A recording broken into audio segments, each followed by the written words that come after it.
Here's how you can convert an image to Word document on the iPhone. Let me get started, and if it's your first time here on Foxtecc, make sure you become part of the community by subscribing, and that way you'll never miss anything important. Well, of course, more ways how you're going to do this. The best one by far, if you ask me, is by utilizing the Pages app. So, there's this text editor, which is built into the iPhones and iPads. If not, you can still get it from the App Store. It is called Apple Pages.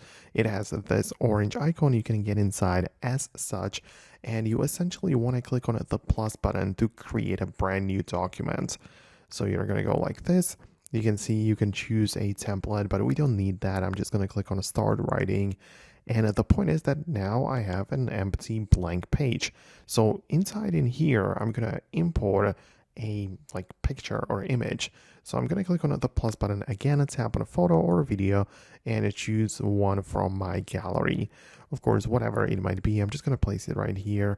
And of course, since it's a Word document, it has this page. So we're not probably going to fill out the whole page with that image, even though you could play out with the the margins of the document, and perhaps you could stretch it out to the whole thing. But we now have a picture inside of our document in the pages, and then now I can click on the options right here by the three dots, tap on export, and I can choose the Word document. So right now, as you can see, we have the empty page with a picture on it, and we can export the whole thing as the Word document. So if you wanted to do that and turn your image into the Word document, that's how you can do this.